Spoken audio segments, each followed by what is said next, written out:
What if a single 70-minute event could redraw the map of global power? What if one nation spent billions of dollars not on infrastructure or healthcare, but on a message? A message of strength, defiance, and ambition.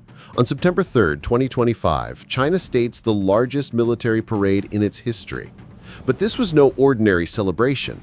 It was a meticulously crafted spectacle with a secret price tag and a hidden agenda. How much did this really cost? What terrifying new weapons were unveiled for the first time? And was this the moment a new global alliance was officially born to challenge the United States? This is the story of the parade that shook the world. If you find this analysis compelling, be sure to hit the like button, subscribe to our channel for more deep dives into global events, and share this video to help others understand the shifting dynamics of our world. Let's start with the price. Officially, Beijing is silent, but its rivals are not. According to officials in Taiwan, the price tag for this 70-minute spectacle was a staggering $5 billion. To put that in perspective, that's roughly 2% of China's entire annual defense budget. The operating cost of the Paris Olympics was around $8.4 billion for an event that lasts weeks and involves years of construction. China allegedly spent more than half of that on a single morning. So where did the money go? $1 billion yuan, or about $140 million, was just for fuel and personnel. But the real cost, the hidden cost, came from shutting down the economy. To ensure pristine blue skies, what's known as Parade Blue, factories in and around Beijing were ordered to halt production for weeks. The losses were immense. Taiwanese officials called it squandering money while neglecting China's own economic and social problems. But for Beijing, this wasn't an expense, it was an investment. In a world watching China's economic slowdown, the $5 billion price tag was part of the message itself. We are so powerful, so resolute, we can afford this. The cost is the flex.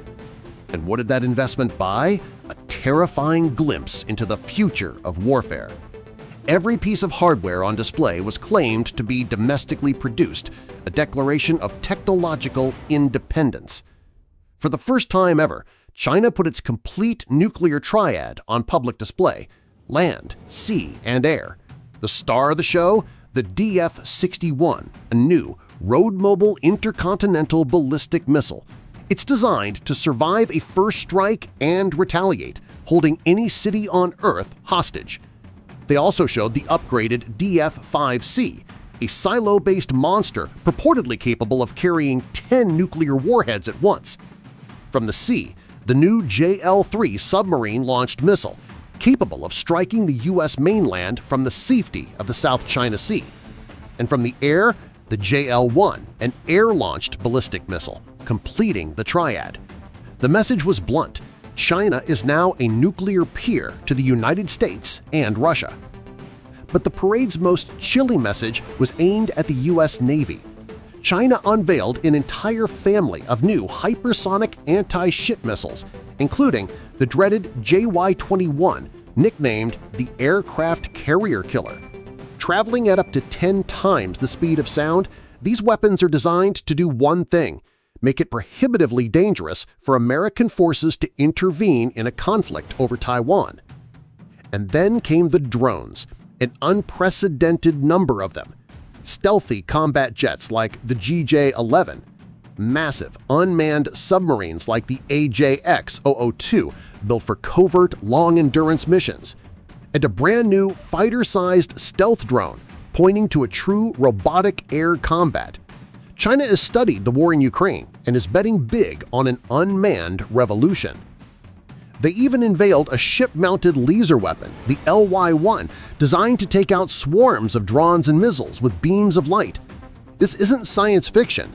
This is the new reality of the People's Liberation Army. But the weapons are only half the story. The real power play was in who was watching. Standing shoulder to shoulder with Xi Jinping were the leaders of Russia, North Korea, and Iran.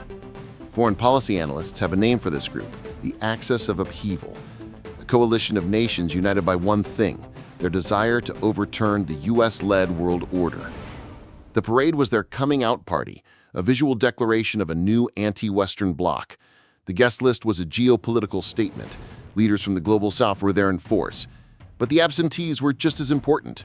The United States, the UK, Western Europe, Japan, South Korea, India, all stayed away. The contrast couldn't have been clearer. The world was visibly dividing into two camps. Xi's speech was full of defiant rhetoric. He warned that China is a great nation that is never intimidated by any bullies, a thinly veiled shot at the United States. The message was received loud and clear. U.S. President Donald Trump immediately posted on social media, accusing the attendees of conspiring against the United States of America. The parade had successfully drawn its line in the sand. While the world watched, the parade's most important audience was at home. With China's economic facing its strongest headwinds in decades, the Communist Party needed a new source of legitimacy. For years, the promise was prosperity. Now, the promise is strength. The parade was a massive exercise in boosting national pride, a way to distract from economic woes and rally the country around the flag. Every detail was designed for domestic consumption. Xi Jinping, dressed in Mao suit, presented himself as the strong commander who would guide the great rejuvenation of the Chinese nation. The event dominated Chinese social media, a perfectly orchestrated campaign to reinforce the party's power.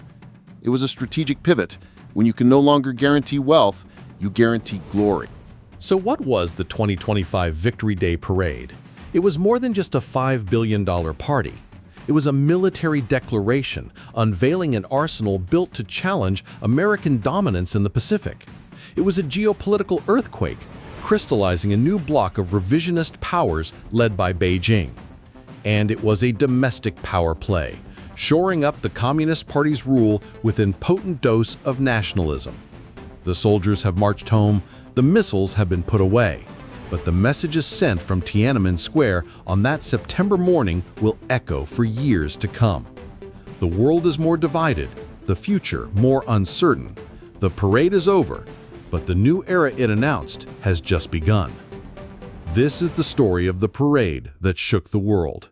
If you find this analysis compelling, be sure to hit the like button, subscribe to our channel for more deep dives into global events, and share this video to help others understand the shifting dynamics of our world.